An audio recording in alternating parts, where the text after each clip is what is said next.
Sometimes people ask me a little bit about how I got involved in this work with Re-Energized Sanctuary. And I will often explain to them that I have CPTSD, complex post-traumatic stress. A lot of times people don't really know what that means or how that's different from the PTSD they've heard so much about for veterans and things like that. So I'm just going to give you a little analogy that will help you understand, help people understand what PTSD is like, what complex post-traumatic stress is like, and how it might help you to engage or interact with or understand better somebody in your life that has those problems, those issues. So if there's a tragic moment that happens to a person, let's say they were in a car accident and they were the only one that survived, the subconscious takes a snapshot of that moment and records everything.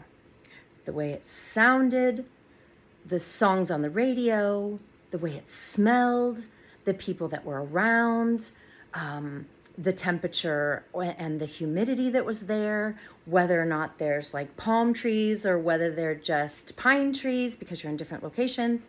All of those things get recorded in that snapshot and marched all the way down, deep down into the subconscious, and gets locked behind a safe, a vault door that we don't have the code to. And then anytime anything in our daily lives seems too close to that snapshot, too close to how it smelled, the song on the radio, the people that were around, the sound of the voices, then we have a tendency to react, not respond, and react with upset, difficulty, rage, fear, running away, freezing up. Those are some of the reactions that happen when we're having a flashback. Now, complex post-traumatic stress means that instead of one of those snapshots or two or three, sometimes veterans might have as many as five or more of those snapshots that they're reacting to in their daily lives once they get home. And that can make it really challenging because that leaves a lot of stimulus for reaction because of those flashbacks. Complex post-traumatic stress means that people have 100 snapshots or 1,000 snapshots. And that's when it's hard to see. It seems like somebody is always reactionary. It seems like they're always upset. They're always in drama. They're always like, oh my gosh. But what's happening is those snapshots that are in the subconscious, all the way down in that vault, that it's very hard to change.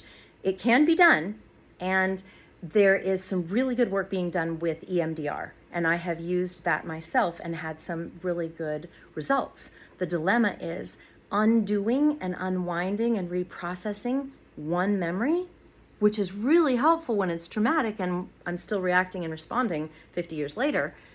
But when it takes an hour or two just to unwind and reprocess one memory, you can imagine that if there's 100 of them or 1,000 of them, that's going to take a really long time.